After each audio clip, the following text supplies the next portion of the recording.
नमस्कार दोस्तों, मैं मोहित तोमर आप सभी का पीसम सब्जेक्टिव लर्निंग चैनल में स्वागत करता हूं। दोस्तों, आज की इस वीडियो में हम बात करने वाले हैं क्लास 12 एनसीईआरटी के सब्जेक्ट हिंदी के टॉपिक मैथिली शरण गुप्त जी का जीवन परिचय, साहित्य परिचय तथा उनकी रचनाओं पर। तो दोस्तों, आज की इस वीडियो में मैं बताऊंगा कि क्लास 12 के हिंदी के बोर्ड एग्जाम में आप मैथिली शरण गुप्त जी का जीवन परिचय, साहित्य परिचय तथा उनकी रचनाएं एग्जाम में किस तरीके से लिखोगे। तो दोस्तों, आज की इस वीडियो में मैं इसी पर बात करने वाला हूं। तो दोस्तों, वीडियो शुरू करने से पहले आप सभी से रिक्वेस्ट है, यदि आपने अभी तक हमारे चैनल को सब्सक्राइब नहीं किया है तो दोस्तों सब्सक्राइब कर दीजिए तथा उसके आगे की बेल आइकन घंटी प्रेस कर दीजिए, ताकि दोस्तों जब भी मैं नई वीडियो अपलोड करूं उस वीडियो की नोटिफिकेशन आपको सबसे पहले मिल सके। तो शुरू करते हैं दोस्तों आज की इस वीडियो को।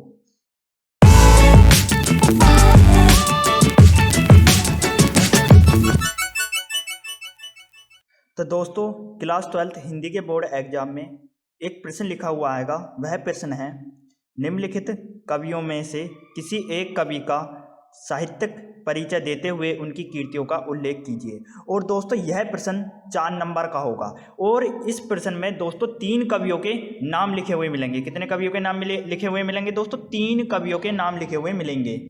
और दोस्तों, उनमें से आपको एक कवि का जीवन परिचय, साहित्य परिचय तथा उनकी रचनाएं लिखनी है। तो दोस्तों, इसी प्रश्न के आधार पर आज की इस वीडियो में मैं लेकर आया हूँ मैथिली शरण गुप्त जी का जीवन परिचय, साहित्य परिचय तथा उनकी रचनाएं। तो दोस्तों, आपको हेडिंग डालनी होगी मैथिली शरण गुप्त, और इस हेडिंग के डालने के बाद आपको एक और हेडिंग डालनी है जीवन परिचय। और इस हेडिंग में आपको लिखना है, मैथिली शरण गुप्त जी का जन्म सन 1886 ईस्वी में चिरगांव, जिला झांसी में हुआ था। इनके पिता का नाम सेठ रामचरण गुप्त था। सेठ रामचरण गुप्त स्वयं एक अच्छे कवि थे। गुप्त जी को प्रारंभ में अंग्रेजी पढ़ने के लिए झांसी भेजा गया, किंतु वहाँ इनका मन न लगा, अतः घर पर ही इनकी शिक्षा का प्रबंध किया गया, जहाँ इन्होंने अंग्रेजी, संस्कृत और हिंदी का अध्ययन किया। गुप्त जी बड़े ही हंसमुख और सरल स्वभाव के व्यक्ति थे।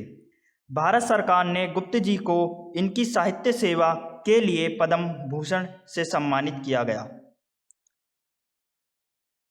12 दिसंबर सन 1964 ईस्वी को इनका निधन हो गया। तो दोस्तों, ये था मैथिली शरण गुप्त जी का जीवन परिचय। दोस्तों, जीवन परिचय में कवि या लेखक के जन्म से लेकर मृत्यु तक की जो घटनाएं उसके साथ घटित होती हैं वो घटनाएं लिखनी होती है जीवन परिचय में। तो दोस्तों, मैंने मैथिली शरण गुप्त जी की जन्म से लेकर मृत्यु तक की जो घटनाएं उनके साथ घटित हुई थी वो बातें मैंने जीवन परिचय में लिख दी हैं। तो दोस्तों, आपको जीवन परिचय में यही बातें लिखनी है। अब दोस्तों, बात करते हैं मैथिली शरण गुप्त जी की साहित्य सेवाओं पर कि उन्होंने अपने जीवन में साहित्य में क्या योगदान दिया। तो दोस्तों, आपको हेडिंग डालनी है साहित्य सेवाएं। दोस्तों, मैंने हेडिंग डाल रखी है साहित्य सेवाएं। आपको इस हेडिंग में लिखना है, गुप्त जी भारत के राष्ट्र कवि थे। इनकी कविता में राष्ट्र प्रेम प्रमुख स्वर रहा। इन्होंने अपनी कविताओं द्वारा राष्ट्र में जागृत तो उत्पन्न की ही, साथ ही सक्रिय रूप से असहयोग्य आंदोलनों में भी भाग लेते रहे, जिसके फलस्वरूप इन्हें जेल भी जाना पड़ा। तो दोस्तों, गुप्त जी जो थे भारत के राष्ट्र कवि थे। क्या थे दोस्तों? भारत के राष्ट्र कवि थे। उनकी कविताओं में दोस्तों राष्ट्र प्रेम का स्वर रहता था। क्या रहता था दोस्तों? कविताओं में राष्ट्र प्रेम का स्वर रहता था। और दोस्तों, उन्होंने अपनी कविताओं के माध्यम से भारत के जो लोगों को जागृत किया ही, और साथ ही उन्होंने असहयोग आंदोलन में भाग लेते रहे। क्या लेते रहे दोस्तों? भाग लेते रहे। तो दोस्तों, मैथिली शरण गुप्त जी ने साहित्य में बहुत बड़ा योगदान दिया है अपना। उन्होंने अपनी कविताओं के माध्यम से, अपने साहित्य के माध्यम से उन्होंने देश को जागृत किया है। तो दोस्तों, आपको समझ में आ गया होगा कि मैथिली शरण गुप्त जी की साहित्य में क्या योगदान रहा था। तो दोस्तों, आपको क्या करना है, आपको साहित्य सेवाओं में यही बातें लिखनी है। अब दोस्तों, बात करते हैं मैथिली शरण गुप्त जी की कीर्तियों पर कि उन्होंने अपने जीवन में कौन कौन सी कीर्तियाँ लिखी हैं या उन्होंने अपने जीवन में कौन कौन सी रचनाएं की हैं।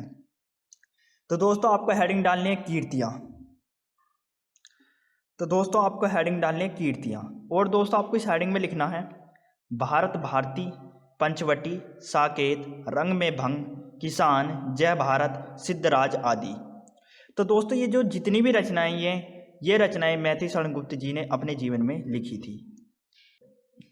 दोस्तों इसके सिवा भी मैथिली शरण गुप्त जी ने और विधाओं में भी रचनाएं की हैं।